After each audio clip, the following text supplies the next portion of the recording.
Hello, first of all എല്ലാവർക്കും ഒരുപാട് thanks. നമ്മളെ ഈ ഒരു ചാനൽ 3K ആയിട്ടുണ്ട് കേട്ടോ. അപ്പോൾ അതിനെ ബേസ് ചെയ്തിട്ട് ഇന്ന് എന്താ ചെയ്യാമെന്ന് ആലോചിച്ചോളാട്ടോ. എനിക്ക് എന്തായാലും 3Kക്ക് വേണ്ടിയിട്ട് ഒരു കേക്ക് കട്ട് ചെയ്യണമല്ലോ. എന്നാൽ ആ കേക്ക് നമുക്ക് ക്ലേ വെച്ച് സെറ്റ് ചെയ്യാമെന്ന് വിചാരിച്ചു കേട്ടോ. പിന്നെ ഒറിജിനലായിട്ട് ക്ലേ വെച്ച് സെറ്റ് ചെയ്യുന്നത് എന്തുകൊണ്ടാണെന്ന് വെച്ചാൽ കേക്ക് ഉണ്ടാക്കാൻ അറിയാത്തതുകൊണ്ടല്ല, കേക്ക് ഉണ്ടാക്കിയാൽ ആരും കഴിക്കില്ല എന്ന് എന്താണെന്നറിയില്ല. ചുരുക്കി പറഞ്ഞു കഴിഞ്ഞാൽ ഞാൻ കേക്ക് ഉണ്ടാക്കിയതിന് ശേഷം തോന്നുന്നു എൻ്റെ ഉമ്മച്ചിക്ക് കേക്ക് തീരെ ഇഷ്ടമല്ല. പിന്നെ എവിടെ നിന്ന് കേക്ക് ഫ്രീ ആയി കിട്ടിയാലും ഉമ്മച്ചി ആ കേക്ക് കഴിക്കാൻ കൂട്ടാക്കില്ല. അപ്പം തന്നെ ഉമ്മച്ചിക്ക് ഞാൻ ഉണ്ടാക്കിയ കേക്കിൻ്റെ ടേസ്റ്റാണ് വരികയെന്ന്. എന്താ ചെയ്യുക, ഇത്രയും വലിയ ഷെഫാണെന്ന് ഞാൻ തിരിച്ചറിഞ്ഞത് അന്നാണ്.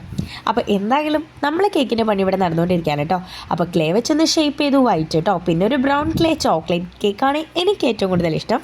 നിങ്ങൾക്ക് ഏതാ ഇഷ്ടമെന്നും കൂടി ഒന്ന് കമൻറ്റ് ചെയ്യാം കേട്ടോ. പിന്നെ ഡിസൈൻസ് ഒന്നും കിട്ടാത്തതുകൊണ്ട് തന്നെ ഞാൻ ഇതേപോലെ സെറ്റ് ചെയ്ത് ചെറിയാക്കാൻ റെഡ് കളർ ക്ലേയും യൂസ് ചെയ്ത് സംഭവം സെറ്റായി. ഇനിയൊരു സ്കെച്ച് പെന്നോടാണ് കേട്ടോ ഞാൻ 3K എന്ന് കൊടുത്തിട്ടുള്ളത്. അപ്പോൾ നമ്മൾ ഈ കേക്ക് നിങ്ങൾക്ക് ഇഷ്ടമായോ ഇല്ലയെന്ന് എന്തായാലും കമൻറ്റ് ചെയ്യാം. അതേപോലെ തന്നെ നിങ്ങളെ ഇഷ്ടപ്പെട്ട ഫ്ലേവറും കൂടി ഒന്ന് കമൻറ്റ് ചെയ്യണേ. അപ്പോൾ സബ്സ്ക്രൈബ് ചെയ്യാത്തവരെ സബ്സ്ക്രൈബ് ചെയ്യാനും മറക്കണ്ട.